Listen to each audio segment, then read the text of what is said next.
6 दर्शनों की बात होती है भारतीय संस्कृति की जब बात होती है। 6 वैदिक दर्शन, वैदिक अर्थात ऐसे दर्शन जो वेद को मानते हो, जिनका मूल वेद हो और वेदों के सिद्धांतों को आधार कर अपने विचारों को जिन्होंने प्रकट किया, ऐसे दर्शनों को वैदिक दर्शन कहते हैं। ऐसे 6 दर्शन हैं। कौन से 6 दर्शन हैं अभी हम जानते हैं। उसके पहले ये दर्शन शब्द का प्रयोग क्यों करते हैं उसका विचार करते हैं। दर्शन, दर्शन मतलब देखना, टू सी। देखना तो एक सर्वसामान्य क्रिया है, सब लोग देखते हैं, प्रत्येक मनुष्य देखता है। केवल मनुष्य नहीं देखता है, पशु भी देखते हैं, पक्षियां भी देखते हैं, जितने जिसको भगवान ने आंख दी है सब देखते हैं। दर्शन तो एक सामान्य प्रक्रिया है। यहां जो दर्शन शब्द का परिचय है वो केवल देखना नहीं है, वो समझ कर देखना है। समझ कर देख, एक विशिष्ट दृष्टिकोण है।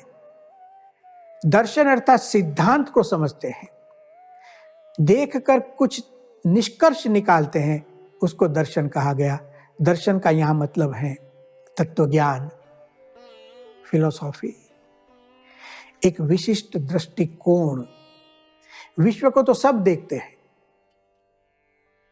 लेकिन जब ऋषि कोई दर्शन करता है इसी विश्व को, उसको अलग दिखता है।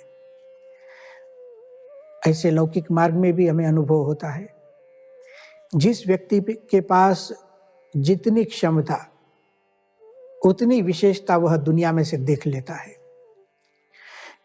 कुछ लोगों को वृक्ष वृक्ष ही लगता है, लेकिन जो जानकार है उसको लगता है यह पर्यावरण के लिए अच्छा है। कोई कहता है यह ऑक्सीजन के लिए अच्छा है, कोई कहता है यह औषधि के लिए अच्छा है, कोई कहता है यह आश्रय के लिए अच्छा है, छाया के लिए अच्छा है। एक ही वृक्ष, दर्शन अलग अलग। और यही दर्शन, यही अनुभव जितना विस्तृत हो, सर्वग्राही हो, अपने आप में गहन हो, परम सत्य की ओर जाता हो, तो उसको एक चिरस्थायी स्थान मिलता है समाज में। ऐसे हमारे यहाँ वैदिक 6 दर्शन है।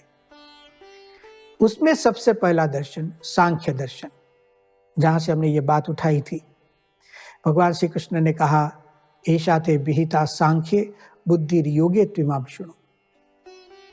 6 दर्शनों में पहला दर्शन सांख्य दर्शन, दूसरा दर्शन योग दर्शन, तीसरा दर्शन न्याय दर्शन, चौथा वैशेषिक दर्शन, 5वां पूर्व मीमांसा दर्शन और 6ठा वेदांत दर्शन। 6 दर्शन है। सांख्य दर्शन की स्थापना कपिल मुनि ने की है। सांख्य दर्शन का योगदान क्या है, कंट्रीब्यूशन क्या है सोसाइटी के लिए, समाज के लिए? उन्होंने जड़ और चेतन का विभाजन किया।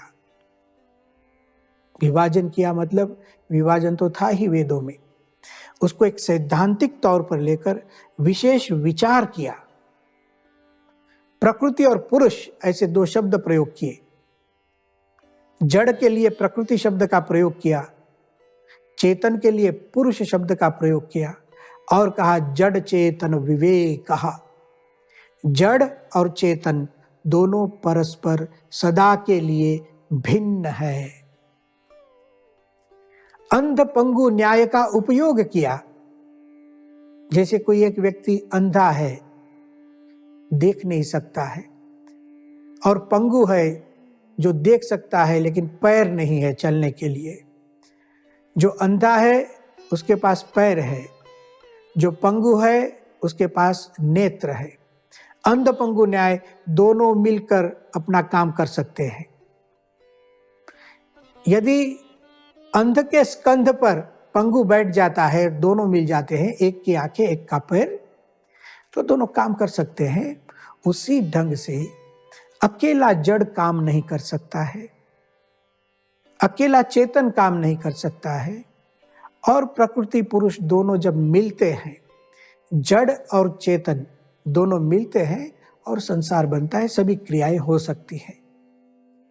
सांख्य ने यह सब स्पष्ट किया।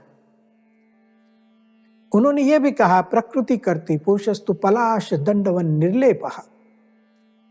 जो कुछ परिवर्तन होता है विश्व में, जो कुछ दिखता है, कुछ कर रहा है, कुछ हो रहा है, यह सब प्रकृति में, जड़ में है। पुरुषस्तु, चेतन तो पलाश दंडवन निर्लेपः, वह अत्यंत निर्लिप्त है, कुछ करता ही नहीं है। इस ढंग से सांख्य की अद्भुत बातें आई। 24 तत्वों का विचार किया, सत्वगुण, रजोगुण, तमोगुण, माया के 3 गुण, सत्वगुण ज्ञानमय प्रकाशमय, रजोगुण क्रियात्मक, तमोगुण निद्रा आलस प्रमाद, यह सब विवेचन अद्भुत रीति से किया सांख्य ने। पहला दर्शन सांख्य दर्शन विचार प्रधान दर्शन था। उसके बाद दूसरा दर्शन आया जिसे कहते हैं योग दर्शन। पतंजलि नामक ऋषि ने योग दर्शन, जो वेदों में योग के विचार तो थे ही, योग शब्द का प्रयोग भी था, योग शब्द की व्याख्या भी थी, लेकिन उसको एक ठीक ढंग से सूत्रात्मक रूप से लिखे। और अथ योगानुशासनम, अब हम योग का विचार करते हैं, अनुशासन करते हैं। योग को एक विषय बनाकर उस पर पूरा मन केंद्रित कर योग की स्पष्टता की। पातंजल योग दर्शन, दुनिया को उन्होंने भी देखा, पतंजलि ने भी देखा। हाँ, उन्होंने बाहर की दुनिया से ज्यादा आंतरिक विश्व को देखा और उन्होंने कहा, जैसे हम बाहर देखते हैं ऐसे अंदर भी देखो।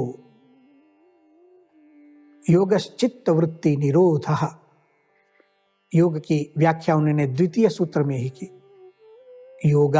योगः मतलब चित्त वृत्ति निरोधः, हमारी चित्त की जो वृत्तियां फैली हुई है चारों ओर, उसका निरोध, उसको एक जगह केंद्रित कर दो, उसे ही समाधि कहते हैं।